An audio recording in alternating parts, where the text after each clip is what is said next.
Hello दोस्तों, आप लोग कैसे हैं। तो दोस्तों आज हम लोग बात करेंगे सीटेट एसएसटी पेपर 2 के बारे में, जो कि एनसीईआरटी बुक का जो सीरीज़ चल रहा है वही सीरीज़ को रेगुलर करना चाहते हैं और इसी को कर रहे हैं। और बीच में हम लोग प्रीवियस ईयर क्वेश्चन भी लगा रहे हैं, लेकिन कंसेप्ट क्लियर होने के लिए एनसीईआरटी पढ़ना बहुत ज़रूरी है। तो चलिए शुरू करते हैं। चैप्टर क्या है, तो छठा चैप्टर है एसएसटी का, हिस्ट्री का, 7 क्लास का हिस्ट्री का, ठीक है ना। और चैप्टर का नाम क्या है, तो नगर व्यापारी और शिल्प जन। तो दोस्तों, एक मध्ययुगीन नगर की यात्रा पर आया कोई यात्री उस नगर के बारे में कैसी आकांक्षाएं रखता होगा, यह इस बात पर निर्भर करता है कि वह नगर किस प्रकार का था। क्या वह एक मंदिर नगर था, या एक प्रशासनिक केंद्र, या एक वाणिज्यिक शहर, एक पतन नगर, अथवा किसी अन्य प्रकार का शहर। तथा वस्तु कई नगर तो एक साथ अनेक प्रकार के थे। वे प्रशासनिक नगर तथा मंदिर नगर होने के साथ साथ वाणिज्यिक और कार्यकलापों और शिल्प उत्पादन के केंद्र भी थे। नेक्स्ट क्या है दोस्तों, मानचित्र में देखिए कि मध्य और दक्षिण भारत में व्यापार के शिल्पकारी उत्पादन के कुछ प्रमुख केंद्र हैं, जैसे कि यहाँ पर मसूलीपट्टनम है, उसके बाद यहाँ पर हम्पी है, यहाँ पर सूरत है, ठीक है ना। नेक्स्ट है दोस्तों, नेक्स्ट क्या है, प्रशासनिक केंद्र। क्या है, प्रशासनिक केंद्र है। अध्याय 2 में आपने चोल वंश के बारे में पढ़ा। आइए हम अपनी कल्पना के घोड़ों पर सवार घोड़े पर सवार होकर चलो।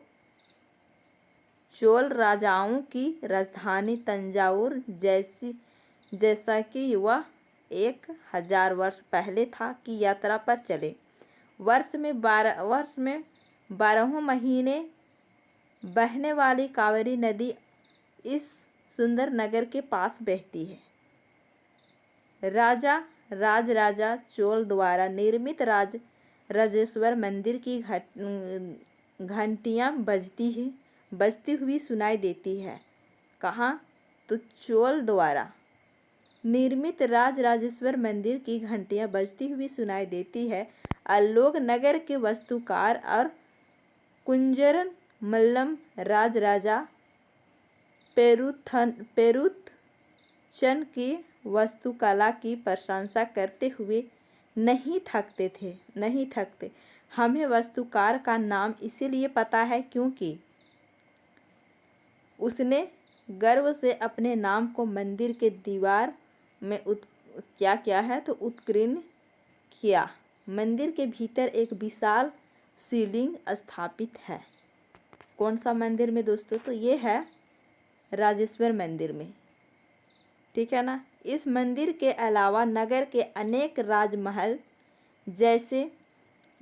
जिनमें कई मंडप बने हुए हैं, मतलब जहाँ पर सभा होता है उसे क्या कहते हैं, तो मंडप कहते हैं। राजा लोग इन मंडपों में अपना दरबार लगाते थे। क्या करते थे, दरबार उन लोगों ने लगाते थे। यही से वे अपने अधीनस्थों के लिए आदेश जारी करते हैं। नगर में सैन्य शनिवार भी बने हैं। नेक्स्ट है दोस्तों, नगर एक बाजारों की हलचल से भरा हुआ है। क्या है, नगर एक बाजार से भरा हुआ है, जहाँ अनाज, मसालों, कपड़ों और आभूषणों की बिक्री हो रही है। क्या हो रही है, आभूषणों की बिक्री हो रही है। नगर के लिए जल की आपूर्ति कुओं और तालाबों से होती है। मतलब नगर के लिए जल की आपूर्ति कहाँ से होती है, तो कुआं और तालाब से होती है।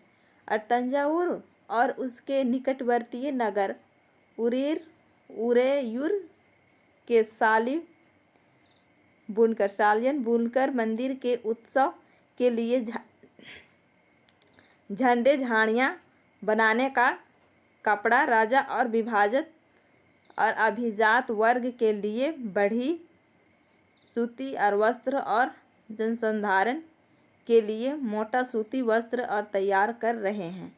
यहाँ से कुछ दूरी पर स्वामी मल्लाई में स्थापित अथवा मूर्तिकार उत्तम कांस्य मूर्तियाँ तथा लंबे सुंदर घंटा धातु के दीप बना रहे हैं। नेक्स्ट है कि मंदिर नगर और तीर्थ केंद्र।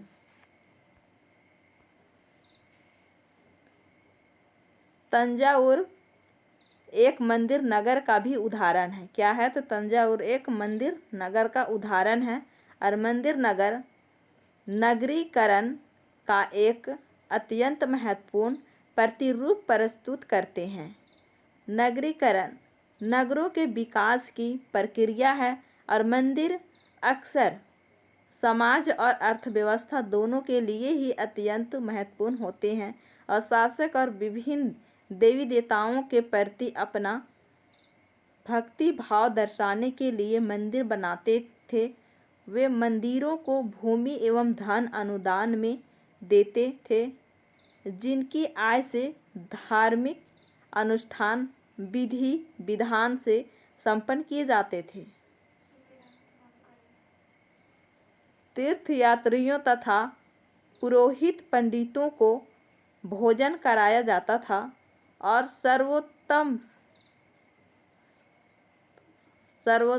पर्वोत्सव मनाए जाते थे। मतलब क्या किए जाते थे? पर्वोत्सव मनाए जाते थे, मतलब पर्व मनाए जाते थे। और मंदिर के दर्शनार्थी भी दान दक्षिणा दिया करते थे। क्या करते थे? दान दक्षिणा दिया करते थे दोस्तों। ठीक है ना। नेक्स्ट क्या है दोस्तों? तो नेक्स्ट है कांसा घंटा धातु और लुप्तमोम तकनीक। ये कांसा एक मिश्र धातु होती है। क्या होती है? कांसा एक मिश्र धातु होती है। ठीक है ना। क्या होती है दोस्तों? तो कांसा एक मिश्र धातु होती है जो तांबे और रंगे टीन के मेल से बनती है। क्या करती है? तांबे और टीन के मेल से बनती है। और घंटा धातु के रंगे का अनुपात किसी भी अन्य किस्म के कांसे से अधिक होता है।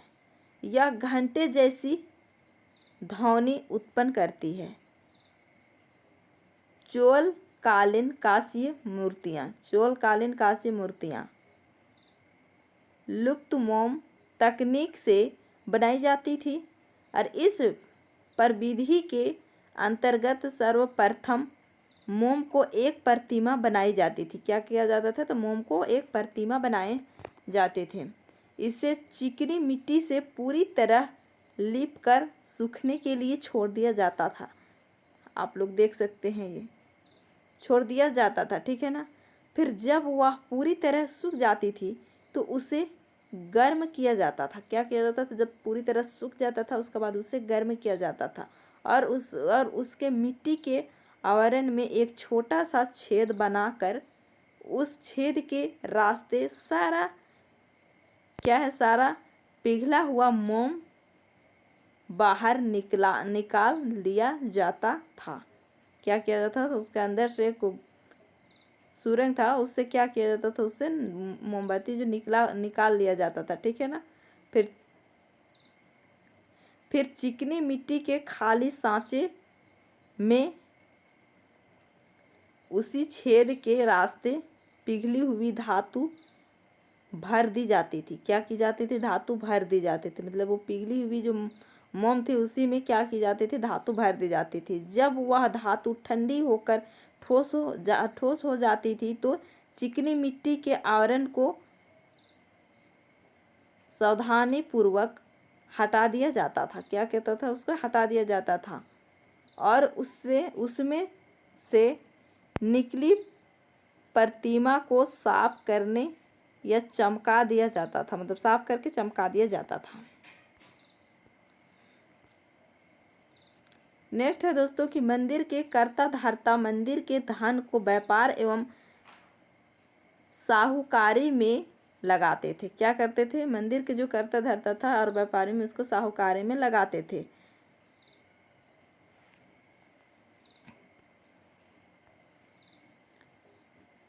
सैन्य समय के साथ बड़ी संख्या में पुरोहित, पुजारी, कामगार और शिल्प व्यापारी आदि मंदिर तथा उसके दर्शनार्थियों एवं तीर्थयात्रियों की आवश्यकताओं को पूरा करने के लिए मंदिर के आसपास बसते गए। इस प्रकार मंदिर नगरों का विकास हुआ। मतलब इसी प्रकार क्या हुआ? मंदिरों का और मंदिर का नगरों का विकास हुआ। इसी रीति से मंदिरों के चारों ओर अनेक नगरों का आविर्भाव हुआ। जैसे मध्य प्रदेश में भिल्लस्वामिन मतलब भिल्लसा या बिदास और गुजरात में सोमनाथ कुछ अन्य महत्वपूर्ण मंदिर नगर तमिलनाडु में कांचीपुरम तथा मथुरै और आंध्र प्रदेश में तिरुपति है। क्या है? तिरुपति है, ठीक है ना। और तीर्थ स्थल भी धीरे धीरे नगरों के रूप में विकसित हो गए। क्या हो गया? नगरों के रूप में विकसित हो गया। और वृंदावन उत्तर प्रदेश और तिरुवन्नमलाई तमिलनाडु में है। तिरुवन्नमलाई तमिलनाडु में है। ऐसे नगरों के दो उदाहरण हैं। अजमेर राजस्थान 12वीं शताब्दी में चौहान राजाओं की राजधानी था। क्या था? तो 12वीं शताब्दी में चौहान राजाओं का राजधानी था। तो कहाँ? तो ये राजस्थान अजमेर में, ठीक है ना। और आगे चलकर मुगलों के शासन में वह सूबा मुख्यालय बन गया। क्या हुआ? सूबा मुख्यालय बन गया, ठीक है ना। किसका काल में? तो ये मुगल काल में, ठीक है। यह नगर धार्मिक एवं अस्तित्व का एक उत्कृष्ट उदाहरण प्रस्तुत करता है। क्या करता है? और सुप्रसिद्ध सूफी संत ख्वाजा मोइनुद्दीन चिश्ती। कौन? तो ख्वाजा मोइनुद्दीन चिश्ती। यह 12वीं शताब्दी में बस गए थे और उनके दर्शनार्थी एवं श्रद्धालु सभी पंथों मतों के हुआ करते थे। अजमेर के पास ही पुष्कर सरोवर है। क्या है? पुष्कर सरोवर है। कहाँ पर? तो अजमेर के पास ही, जहाँ प्राचीन काल से ही तीर्थयात्री आते रहे हैं। क्या है? प्राचीन काल से ही तीर्थयात्री आते रहे हैं यहाँ, ठीक है ना। छोटे नगरों का संजाल। क्या है? तो छोटे नगरों का संजाल 8वीं शताब्दी से ही उपमहाद्वीप में अनेक छोटे छोटे नगरों का संजाल सा बिछने लगा था। क्या करने लगा था? तो बिछने लगा था। संभवतः उनका प्रादुर्भाव बड़े बड़े गांवों से हुआ था। उनमें आमतौर पर एक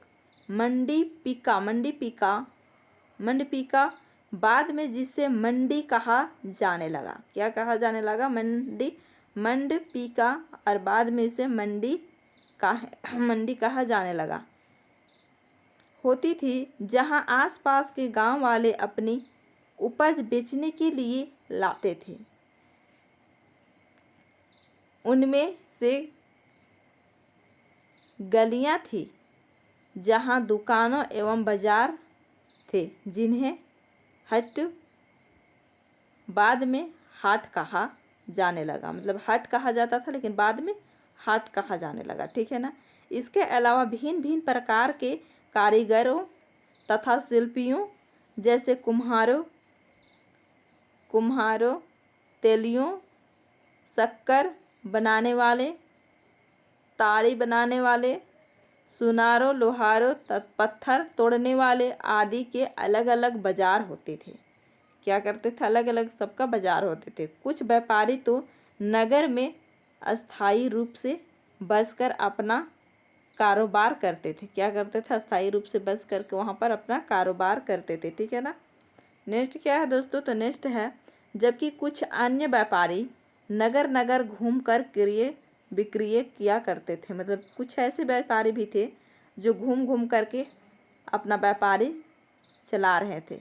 आसपास और दूर दराज के व्यापारी इन नगरों में स्थानीय उपज खरीदने और दूरवर्ती स्थानों के उत्पाद जैसे घोड़े, नमक, कपूर, केसर, पानी, सुपारी और काली मिर्च जैसे मसाले बेचने के लिए आते थे। क्या करते थे? बेचने के लिए आते थे। कहाँ के? तो दूर दराज वाला आदमी, ठीक है ना।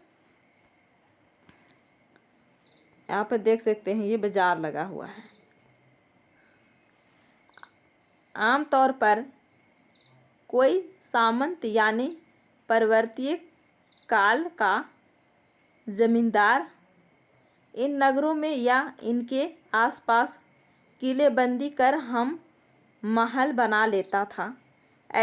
ऐसे सामंत व्यापारियों, शिल्पकारों तथा उनके व्यापार की वस्तुओं पर कर लगाते थे और कभी कभी इन करों का संग्रहण का अधिकार उन स्थानीय मंदिरों को प्रदान कर देते थे जिनका निर्माण स्वयं उनके द्वारा या धनाढ्य व्यापारियों द्वारा कराया गया होता था।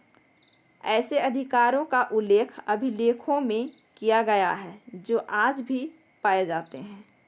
क्या किए जाते हैं? जो आज भी पाए जाते हैं। नेक्स्ट है दोस्तों, बाजारों पर कर। अब बाजार पर कर क्या क्या था? यह राजस्थान से प्राप्त एक 10वीं शताब्दी के अभिलेख का सारांश है जिसमें वे शुल्क दिए गए जो मंदिर प्राधिकारियों द्वारा वस्तुओं के लिए रूप में वसूल किए जा सकते हैं। शक्कर और गुड़, रंग, धागा, रुई, नारियल, नमक, सुपारी, मक्खन, तिल के तेल पर और कपड़े पर कर लगाए जाते थे। कर कहाँ कहाँ लगाए गए थे? तो शक्कर और गुड़ और रंग, धागा, रुई, नारियल, नमक, सुपारी, मक्खन, तिल के तेल पर और कपड़े पर लगाए गए थे। कहाँ पर? बाजार के कर में, ठीक है ना। इनके अलावा व्यापारियों पर धातु की चीज़ें बेचने वाले अश्वों, तेल और पशु चारे और अनाज के बाजारों पर भी बोरों पर भी कर लगाए जाते थे। नेक्स्ट है दोस्तों कि इनमें से कुछ कर तो वस्तु रूप में और कुछ अन्य नगद रूप में वसूले जाते थे। मतलब कुछ वस्तु कर में और कुछ नगद में, ठीक है ना, वसूले जाते थे दोस्तों। नेक्स्ट क्या है दोस्तों? तो नेक्स्ट है बड़े और छोटे व्यापारी। अब यहाँ पर क्या है दोस्तों? तो बड़े और छोटे व्यापारी, ठीक है ना। व्यापारी कई प्रकार के हुआ करते थे, जो कभी भी कई प्रकार के होते हैं। तो व्यापारी कई प्रकार के हुआ करते थे। उनमें बंजारे लोग भी शामिल थे। क्या थे? तो बंजारे लोग भी शामिल थे। कई व्यापारी, विशेष रूप से घोड़ों के व्यापारी, अपने संग बनाते थे। मतलब घोड़े से जो जाते थे वो व्यापारी अपना एक संग बनाते थे जिनका एक मुखिया होता था। मतलब उनका क्या होता था दोस्तों? तो एक मुखिया भी होता था, ठीक है ना। और वह मुखिया उनकी ओर से घोड़े खरीदने के इच्छुक योद्धाओं से बातचीत करता था। मतलब उनका जो मुखिया होता था वो घोड़ा खरीदने से वो योद्धाओं से बातचीत करना होता था। क्योंकि व्यापारियों को अनेक राज्यों तथा जंगलों से होकर गुजरना पड़ता था। व्यापारियों को अनेक राज्य और अनेक जंगलों से होकर के गुजरना पड़ता था, इसीलिए वे आमतौर पर काफिले बनाकर एक साथ यात्रा करते थे। मतलब काफिले बना करके वो एक साथ यात्रा करते थे, ठीक है ना। और अपने हितों की रक्षा के लिए व्यापार संघ मतलब गिल्ड बनाते थे। मतलब व्यापार संघ बनाते थे। मतलब बहुत सारे व्यापारी मिल करके एक संघ बनाते थे, ठीक है ना, बनाते थे। दक्षिण भारत में 8वीं शताब्दी और परवर्ती काल में अनेक ऐसे संघ थे। उनमें सबसे प्रसिद्ध मणिग्राम क्या था? तो मणिग्राम और नानादेशी थे। मणिग्राम और नानादेशी थे। ये व्यापार संघ प्रायद्वीपीय के भीतर और दक्षिण पूर्व एशिया तथा चीन के साथ भी दूर दूर तक व्यापार करते थे। कहाँ कहाँ दोस्तों? ये दक्षिण पूर्व एशिया, चीन के साथ साथ दूर दूर तक ये व्यापार करते थे। इनके अलावा चेटियार और मारवाड़ी और ओसवाल और समुदाय भी, मतलब ओसवाल जैसे समुदाय भी थे। आगे चलकर देश के प्रधान व्यापारी समूह बन गए। मतलब आगे चल कर के देश के जो प्रधान व्यापारी था वो समूह बन गया। क्या बन गया दोस्तों? तो समूह बन गया। फिर गुजराती व्यापारियों में हिंदू बनिया और मुस्लिम बोहरा दोनों समुदाय शामिल थे। कौन कौन? तो हिंदू बनिया और मुस्लिम बोहरा दोनों समुदाय क्या थे? तो शामिल थे। वे दूर दूर तक लाल सागर के दरगाहों, वे फारस की खाड़ी, पूर्वी अफ्रीका, दक्षिण पूर्व एशिया तथा चीन से व्यापार करते थे। वे इन पत्तनों में कपड़े और मसाले बेचते थे और बदले में अफ्रीका से सोना और हाथी दांत एवं दक्षिण पूर्व एशिया और चीन से मसाले, टीन, मिट्टी के नीले बर्तन और चांदी लाते थे। क्या लाते थे? चांदी लाते थे। ठीक है ना। उसके बाद है पश्चिमी तट के नगरों में अरबी, फारसी, चीनी, यहूदी और सीरियाई ईसाई बस गए थे। कहाँ पर? तो पश्चिमी तट के नगरों में अरबी, फारसी, चीनी, यहूदी और सीरियाई ईसाई बस गए थे। लाल सागर के बंदरगाहों में बेचे जाने वाले भारतीय मसाले और कपड़े इतालवी व्यापारियों द्वारा खरीदे जाते थे। किसके द्वारा? तो इतालवी व्यापारी द्वारा खरीदे जाते थे और वहाँ से वे उन्हें आगे यूरोपीय बाज़ारों में पहुँचते थे। क्या करते थे? यूरोपीय बाज़ारों में पहुँचते थे दोस्तों। ठीक है ना। उसके बाद है कि उसने व्यापार में बहुत लाभ होता था। मतलब व्यापार में क्या होता था? तो बहुत लाभ होता था। और उष्णकटिबंधीय जलवायु में उगाए जाने वाले मसाला, काली मिर्च, दालचीनी और जायफल, सौंठ आदि यूरोपीय व्यंजनों के महत्वपूर्ण अंग बन गए थे और भारतीय सूती कपड़ा बहुत लुभावना होता था। क्या होता था? भारतीय सूती कपड़ा बहुत लुभावना होता था दोस्तों। ये चीज़ें ही यूरोपीय व्यापारियों को भारत तक खींच लाई। मतलब यही चीज़ यूरोपियों को कहाँ लाई? तो भारत में खींच लाई।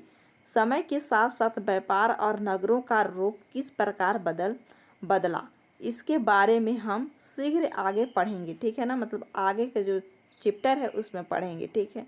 अब यहाँ देखिए काबुल अपने पहाड़ी और विश्व में भूदृश्य के साथ 16वीं शताब्दी से राजनीतिक और वन्यजीव दृष्टि से महत्वपूर्ण बन गया।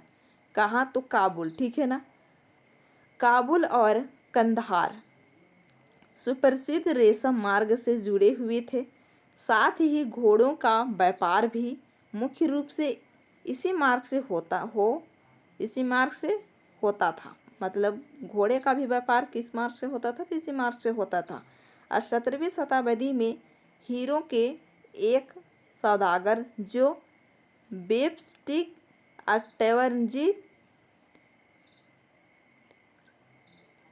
टेवर्नियर ने अनुमान लगाया था कि काबुल में घोड़ों का व्यापार प्रति वर्ष 30,000 रुपयों का होता है। मतलब प्रतिवर्ष 30,000 रुपयों का होता है, जो उन दिनों में एक बड़ी भारी रकम समझी जाती थी। मतलब 30,000 पहले क्या होता था, बहुत भारी रकम उसे समझा जाता था। ठीक है ना। काबुल से मेवे, खजूर और गलीची और रेशमी कपड़े और ताज़े फल ऊँटों पर लाद कर लाए जाते थे।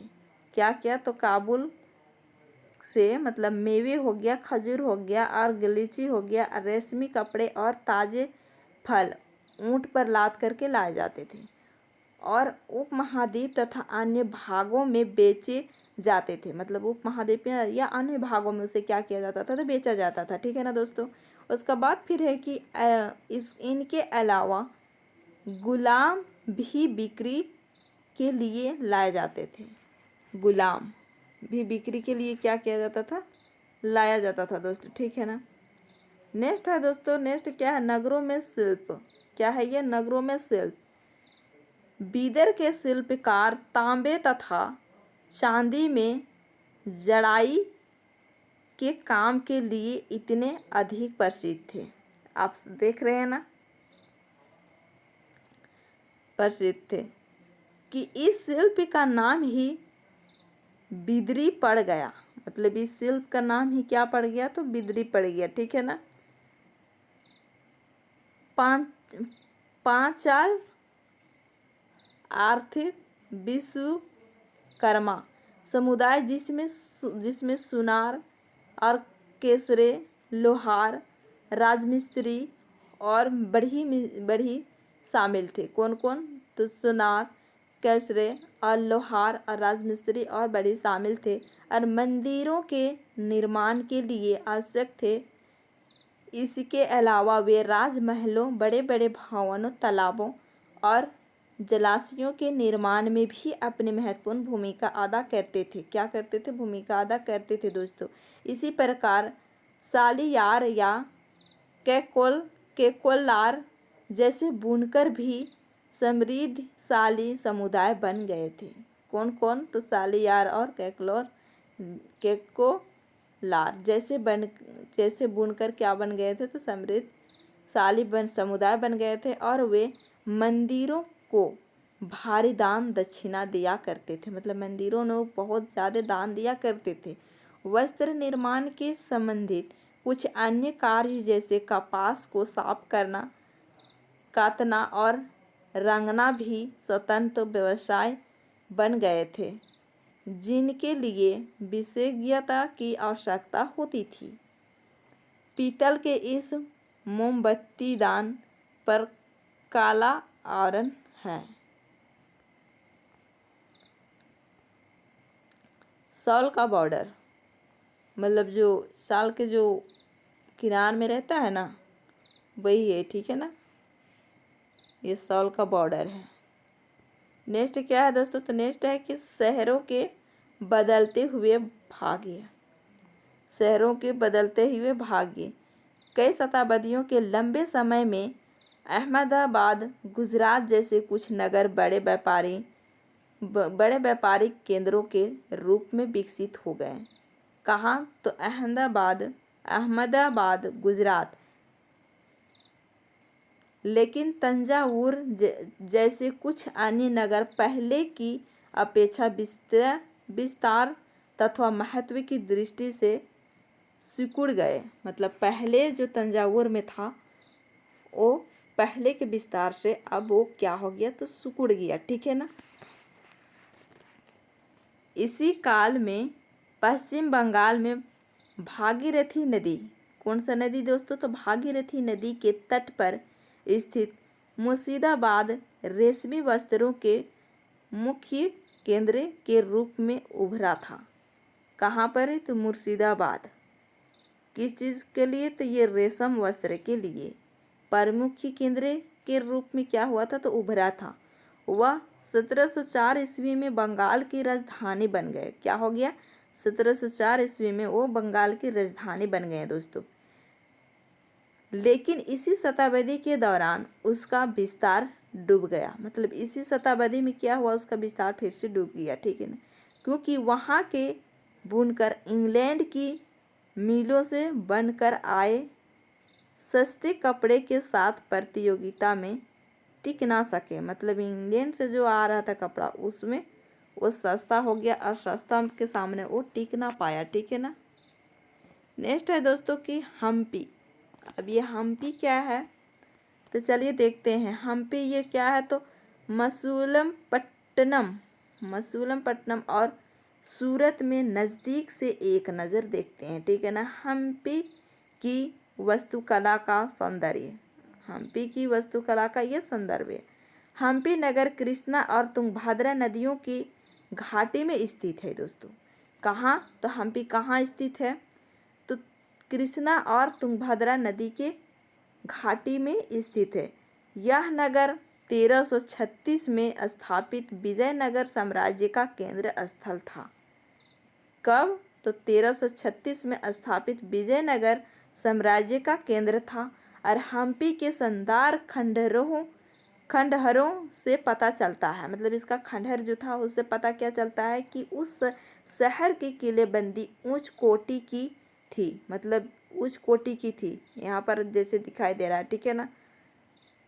किले की दीवारें के निर्माण में कहीं भी गारे चूने जैसे किसी भी जोड़ने वाले मसालों का प्रयोग नहीं किया गया था और शिलाखंडों को आसपास में फंसाकर गूंथा गया था।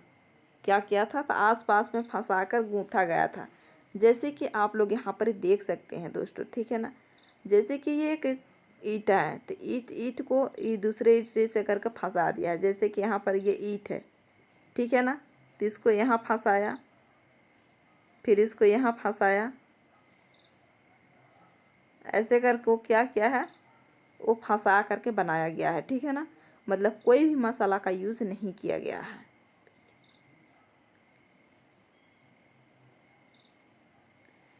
अब यहाँ पर ये तस्वीर देखिए, यहाँ पर क्या लिखा हुआ है कि हम्पी के आहतों की टूटी हुई दीवारें से बुर्ज का दृश्य, जो कि ये अभी टूटा हुआ है। ठीक है ना।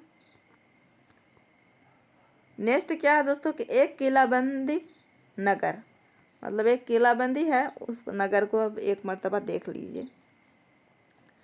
एक पुर्तगाली यात्री डोमिंगो पेज, कौन तो डोमिंगो पेज ने 16वीं शताब्दी में हम्पी नगर का वर्णन इस प्रकार किया। गोवा से आने वाला लोग जिस प्रवेश द्वार से गुजरते हैं उस द्वार के भीतर राजा ने एक अत्यंत सुदृढ़ प्राचीरबद्ध नगर बसा रखा है जो दीवारों और बुर्जों से सुरक्षित है। ये दीवारें अन्य नगरों की दीवारों जैसी नहीं है बल्कि बहुत मजबूत राजगिरी का ऐसा नमूना है जो अन्य भागों में बहुत कम देखने को मिलेगा। उसके भीतर उसी रीति से बनाए गए भवनों को अत्यंत सुंदर कतारें हैं जिनकी छतें सपाट चपटी है।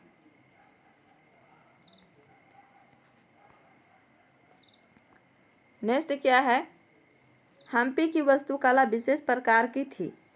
क्या थी तो हम्पी की जो वास्तुकला थी वो विशेष प्रकार की थी। वह एक शाही भवनों में भय, मेहराब और गुंबद थे। क्या थे, भय और मेहराब और गुंबद थे। ठीक है ना।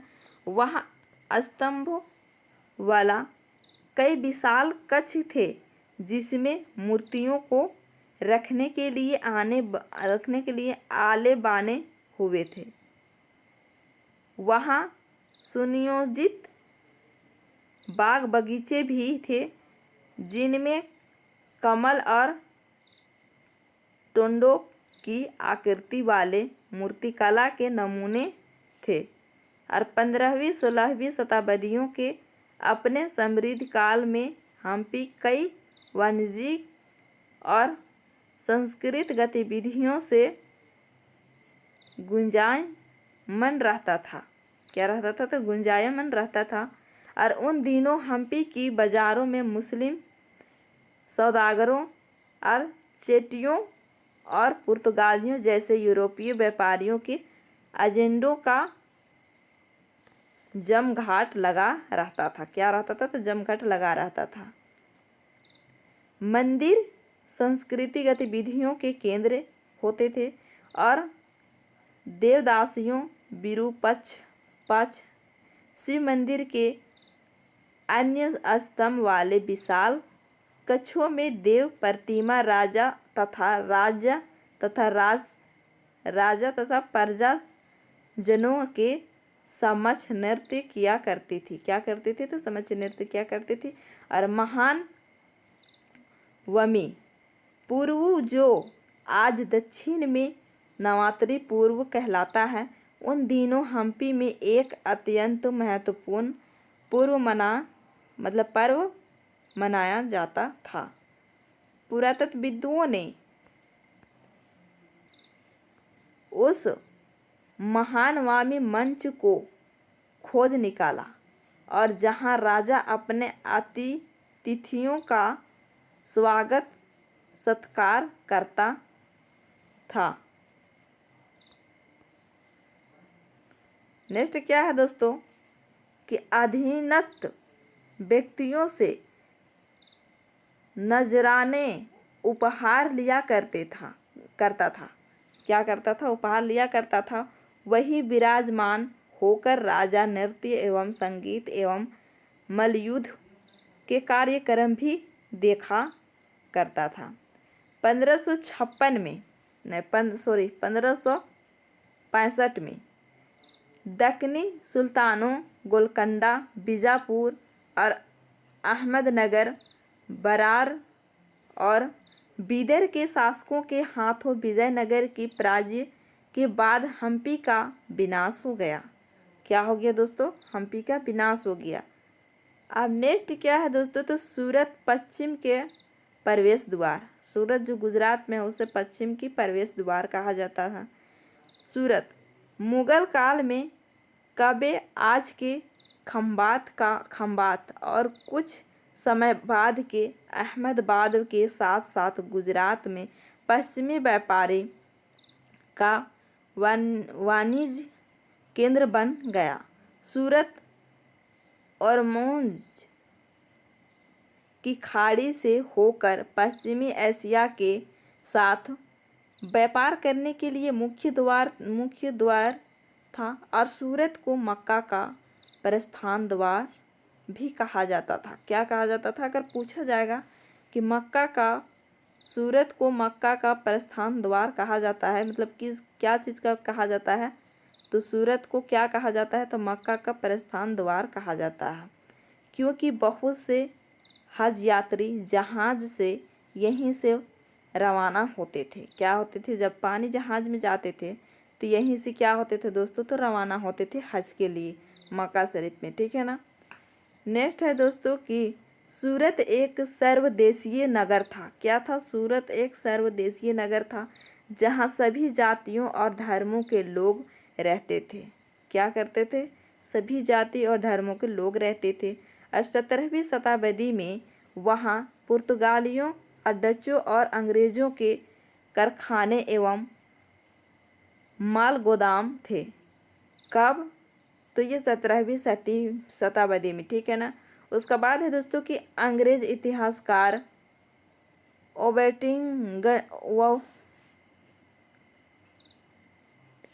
वेटिंगन ने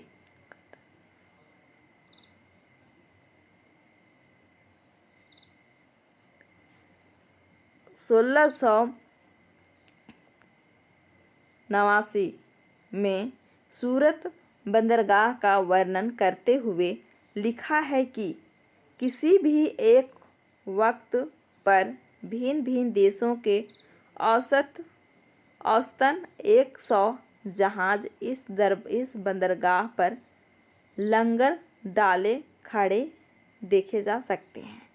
मतलब यहाँ पर एक साथ बहुत सारे इस बंदरगाह में जहाज देखा जा सकता था। ठीक है ना। सूरत में ऐसी अनेक दुकानें थी जो सूती कपड़ा थोक और फुटकर कीमतों पर मिलती थी। मतलब थोक भी मिलते थे और फुटकर भी मिलते थे। सूरत के वस्त्र अपने सुनहरे गोटा और किनारियों जरी के लिए प्रसिद्ध थे और उनके लिए पश्चिमी एशिया, अफ्रीका और यूरोप में बाजार उपलब्ध थे। कहाँ कहाँ? तो एशिया में, पश्चिमी एशिया में और अफ्रीका और यूरोप में ये बाजार उपलब्ध थे। ठीक है ना। राज्य ने विश्व के सभी भागों से नगर के आने वाले लोगों की आवश्यकताओं को पूरा करने के लिए अनेक विश्राम गृह बना रखे थे। क्या किए थे? तो विश्राम गृह बना रखे थे। वहाँ भय भवन और आसंग मनोरंजक स्थल थे। सूरत में काठियावाड़ी सेठों तथा महाजनों की बड़ी बड़ी साहूकारी कंपनियां थी। क्या थी? साहूकारी कंपनियां थी। और उल्लेखनीय है कि सूरत से जारी की गई हड्डियों को दूर दूर तक मिस्र में, काहिरा, इराक में, बसरा और बेल्जियम में एंटवर्प के बाजारों में मान्यता प्राप्त थी। क्या थी? मान्यता प्राप्त थी। ठीक है ना। नेक्स्ट है दोस्तों, नेक्स्ट क्या है? तो किंतु 17वीं शताब्दी के अंतिम वर्षों में सूरत का भी अंधपतन प्रारंभ हो गया। मतलब सूरत का भी अंधपतन प्रारंभ हो गया। इसके कई कारण थे। मुगल साम्राज्य के पतन के कारण बाजारों तथा उत्पादकता की हानि और पुर्तगालियों द्वारा समुद्री मार्गों पर नियंत्रण और वर्तमान मुंबई से प्रतिस्पर्धा, जहां 1668 में अंग्रेजी ईस्ट इंडिया कंपनी ने अपना मुख्यालय स्थापित कर लिया था। और आज सूरत एक महत्वपूर्ण वाणिज्य केंद्र है। क्या है? वाणिज्य केंद्र है। जैसे नेक्स्ट क्या है? तो जोखिम भरा दौर। क्या है दोस्तों? जोखिम भरा दौर। मसूलीपट्टनम के लिए चुनौती। मसूलीपट्टनम या मछलीपट्टनम नगर कृष्णा नदी के डेल्टा पर स्थित है। कहाँ है? तो कृष्णा नदी के डेल्टा पर स्थित है। और 17वीं शताब्दी में यह भिन्न भिन्न प्रकार की गतिविधियों का नगर था। क्या था? गतिविधियों का नगर था। नेक्स्ट है दोस्तों कि हॉलैंड और इंग्लैंड दोनों देशों की ईस्ट इंडिया कंपनियों ने मसूलीपट्टनम पर नियंत्रण प्राप्त करने का प्रयत्न किया, क्योंकि तब तक वह तट का सबसे महत्वपूर्ण पतन बन गया था। आंध्र प्रदेश का सबसे महत्वपूर्ण तट क्या बन गया था? तो पतन बन गया था। और मसूलीपट्टनम का किला हॉलैंड वासियों ने बनाया था। मतलब मसूलीपट्टनम का किला किसने बनवाया था? तो हॉलैंड वासियों ने बनवाया था। और यहाँ पर थोड़ा सा देखिए दोस्तों कि मछुआरों का एक गरीब नगर। क्या है ये? मछुआरों का एक गरीब नगर दोस्तों। ठीक है ना। दोस्तों अंग्रेजी ईस्ट इंडिया कंपनी के एक गुमशुदे विलियम्स मैथवर्ल्ड ने 1620 ईस्वी में इन शब्दों का मसूलीपट्टनम का वर्णन किया था। कब किया था? तो 1620 ईस्वी में। किस शब्दों का? तो मसूलीपट्टनम का वर्णन किया था। यह गोलकुंडा का मुख्य पतन है। क्या है? तो यह गोलकुंडा का मुख्य पतन है, जहां परम पूज्य ईस्ट इंडिया कंपनी अपना एजेंट रखती है। मतलब एजेंट रखती है। क्या करती है? ईस्ट इंडिया कंपनी अपना एजेंट रखती है। यह एक छोटा नगर है, पर घना बसा हुआ, बिना किसी चार दीवारी के और खराब तरीके से बना हुआ। ना ही यह अच्छी जगह स्थित है। इसके लिए जल स्रोत खारे पानी के है। क्या है जल स्रोत? तो खारे पानी के। पहले यह एक गरीब मछुआरा नगर था। क्या था ये? पहले एक गरीब मछुआरा नगर था। आगे चलकर यह जहाज़ों के लिए लंगर डालने की सुविधा हो गई। जिससे व्यापारी लोग यहाँ रहने लगे। क्या करने लगे? जिससे व्यापारी लोग यहाँ रहने लगे। और चूंकि हमारे तथा हॉलैंड के निवासी वहाँ इस तट पर आते जाते रहते हैं, यह उनके लिए निवास की व्यवस्था करता है।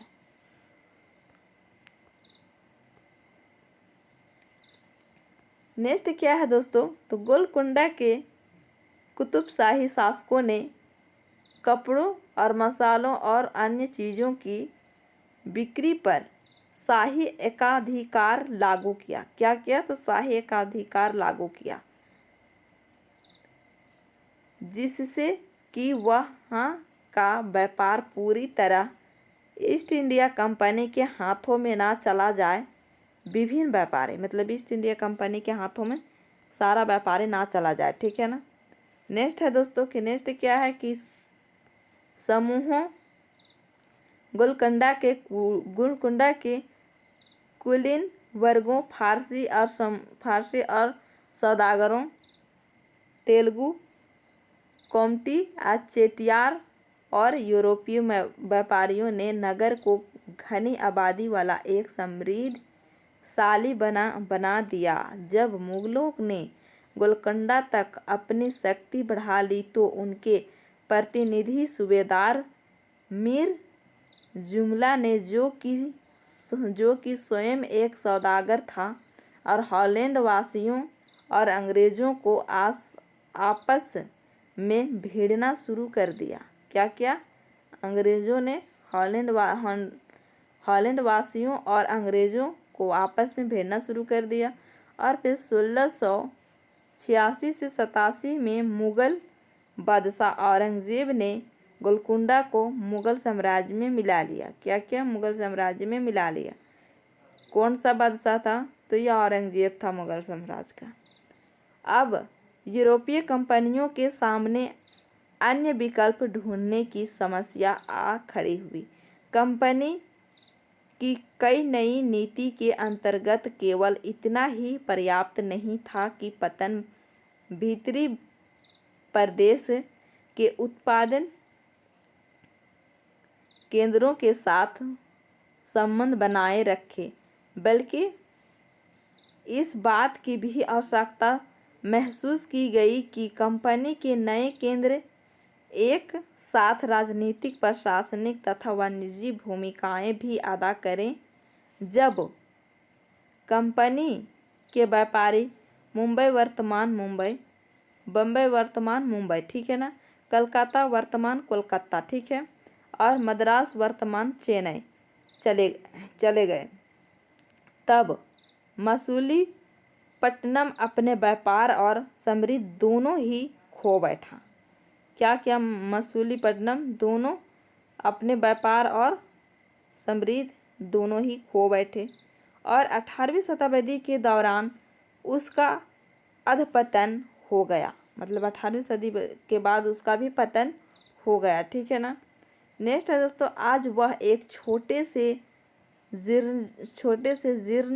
जीर्ण नगर से अधिक कुछ नहीं है। क्या है? इससे अधिक कुछ भी नहीं है। नए नगर और व्यापारी। क्या है दोस्तों? तो नए नगर और व्यापारी।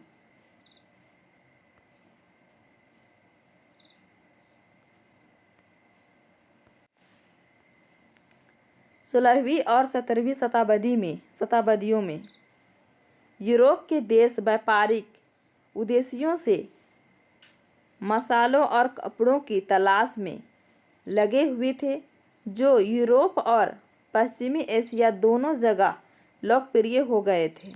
अंग्रेज़ों, हॉलैंड वासियों और फ्रांसीसियों ने पूर्व में अपने वाणिज्यिक गतिविधियों का विस्तार करने के लिए अपने ईस्ट इंडिया कंपनी बनाई। प्रारंभ में तो मुल्ला अब्दुल गफ्फार और बिरजी वोरा जैसे कुछ बड़े भारतीय व्यापारियों ने, जिनके पास बड़ी संख्या में जहाज़ थे, उनका मुकाबला किया। क्या किया? उनका मुकाबला किया।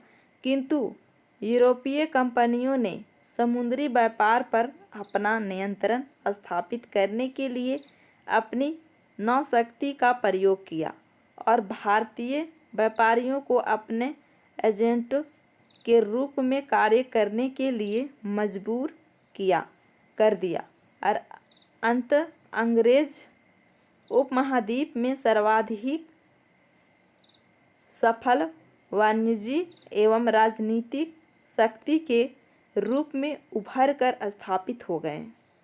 ठीक है ना, इतना समझ में आ गया। फिर आप आगे चलते हैं, देखते हैं वस्तुओं की मांग में तेजी आ जाने से अधिकाधिक लोगों ने कताई, बुनाई, धुलाई, रंगाई आदि का धंधा अपना लिया।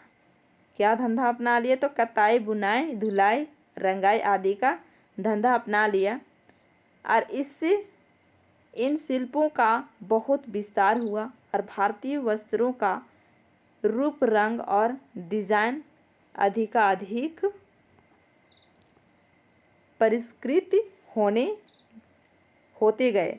किंतु इस काल में शिल्पकारों की स्वतंत्रता घटने लगी और शिल्पीजन पेशगी की प्रणाली पर काम करने लगे, जिसका अर्थ यह था कि उन्होंने जिन यूरोपीय एजेंटों से पहले ही पेशगी ले ली थी, उन्हीं के लिए उन्हें कपड़ा बुनना होता था। अब बुनकरों को अपना कपड़ा या बुनाई के नमूने बेचने की स्वतंत्रता नहीं थी। दोस्तों, क्या थी? अपना बेचने की स्वतंत्रता नहीं थी। तो ईस्ट इंडिया उन्हें तो कंपनी के एजेंटों द्वारा निर्धारित डिजाइन के कपड़े उन्हीं की मांग के अनुसार बनाने पड़ते थे। मतलब वो खुद से डिजाइन नहीं करते थे, बल्कि वो कंपनी द्वारा जो डिजाइन दिया जाता था उन्हीं के द्वारा वो बनाया करते थे। 18वीं शताब्दी में मुंबई, कोलकाता और मद्रास नगरों का उदय हुआ। कब हुआ? तो 18वीं शताब्दी में मुंबई, कलकत्ता और मद्रास नगरों का उदय हुआ, जो आज प्रमुख महानगर है। जो आज क्या है? प्रमुख महानगर है। शिल्प और वाणिज्य में बड़े बड़े परिवर्तन आए। क्या हुआ? बड़े बड़े परिवर्तन आए जब बुनकर जैसे कारीगर तथा सौदागर यूरोपीय कंपनियों द्वारा इन नए नगरों में स्थापित ब्लैक टाउस में स्थानांतरित हो गए। क्या हुए? स्थानांतरित हो गए। और ब्लैक यानी देसी व्यापारियों और शिल्पकारों को इन ब्लैक टाउन्स में सीमित कर दिया गया, जबकि गोरे शासकों ने मद्रास में फर्स्ट सेंट और जॉर्ज द्वारा कलकत्ता में फर्स्ट सेंट और फिर विलियम की शानदार कोठियों में अपने आवास बनाए। और 18वीं शताब्दी में शिल्प कलाओं तथा वाणिज्य की कहानी हम अगले वर्ष पढ़ेंगे। मतलब यानी 8th क्लास के जो है ना उसमें पढ़ेंगे। ठीक है ना। प्रारंभिक 19वीं शताब्दी में मुंबई की एक सड़क देख सकते हैं यहाँ पर। अब नेक्स्ट क्या है दोस्तों? तो नेक्स्ट है वास्को डिगामा और क्रिस्टोफर कोलंबस। इसका क्या कहानी है इसको देखते हैं। जैसे कि दिखाई दे रहा है, ये क्या है? तो वास्को डिगामा है। क्या है दोस्तों? तो वास्को डिगामा है। 15वीं शताब्दी में यूरोप नाविकों द्वारा समुद्र मार्ग खोजने के अभूतपूर्व कार्य किए गए। उनमें से उनके अनेक नाविक भारतीय उपमहाद्वीप तक पहुंचने का मार्ग खोजने और मसाले प्राप्त करने की इच्छा से प्रेरित थे। मतलब नाविक मतलब जल की रास्ता से भारत पहुंचने की कोशिश करते थे। ठीक है ना। पुर्तगाली नाविक वास्को डिगामा अटलांटिक महासागर, कहाँ था? अटलांटिक महासागर के साथ साथ यात्रा करते हुए केप ऑफ गुड होप से निकलकर, कहाँ से? तो केप ऑफ गुड होप से निकलकर और हिंद महासागर को पार करके भारत पहुंचा। हिंद महासागर को पार करके क्या हुआ? तो ये भारत पहुंच गया, भारत पहुंचा। उससे अपने पहली यात्रा को पूरा करने में 1 वर्ष से भी अधिक समय लगा, मतलब 1 साल से ज़्यादा समय लगा भारत उनको पहुंचने में, ठीक है ना। नेक्स्ट है दोस्तों, क्या है? अधिक समय लगा, वह 1498 में कालीकट पहुंचा, मतलब कालीकट पहुंचा यानी केरल पहुंचा, ठीक है ना। और अगले वर्ष पुर्तगाल की राजधानी लिस्बन लौट गया, मतलब पुर्तगाल की जो राजधानी था लिस्बन, वहाँ लौट गया, मतलब अगले साल। 2 साल लगा उसको आने जाने में, ठीक है ना। इस समुद्री यात्रा के दौरान उसके 4 में से 2 जहाज़ नष्ट हो गए। कितना जहाज़ नष्ट हो गए? तो 4 जहाज़ था, उसमें 2 जहाज़ क्या हो गया दोस्तों? तो नष्ट हो गए। और 170 यात्रियों में से केवल 54 ही जीवित बचे। कितना जीवित बचे? 170 थे, ठीक है ना। और फिर जीवित कितना बचे दोस्तों? तो ये 54 ही जीवित बचे। इस प्रत्यक्ष खतरों को, मतलब प्रत्यक्ष खतरों के बावजूद जो मार्ग खोले या खोजे गए वे अत्यंत लाभकारी सिद्ध हुए। और उसके बाद तो अंग्रेज, हॉलैंडवासी और फ्रांसीसी नाविकों ने भी उसका अनुकरण करना प्रारंभ कर दिया। भारत पहुंचने के लिए समुद्री मार्गों की खोज का एक अन्य सुपरिमाण निकला जिसकी किसी को आशा नहीं था। क्या होता? किसी को आशा नहीं था को भारत पहुंच जाएगा।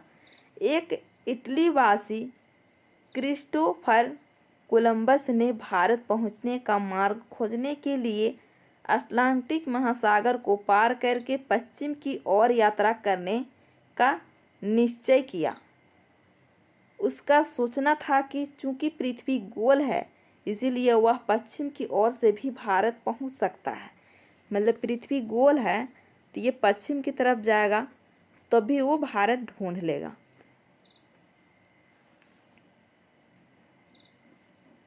पृथ्वी गोल है इसीलिए वह पश्चिम की ओर से भी भारत पहुंच सकता है। वह 1492 में वेस्ट इंडीज के तट पर पहुंचा। कहाँ पर? तो वेस्ट इंडीज के तट पर पहुंचा। और वेस्ट इंडीज का नाम इसी भ्रांत के कारण पड़ा। वेस्ट इंडीज क्या हुआ? तो वेस्ट इंडीज इसी भ्रांत के कारण पड़ा।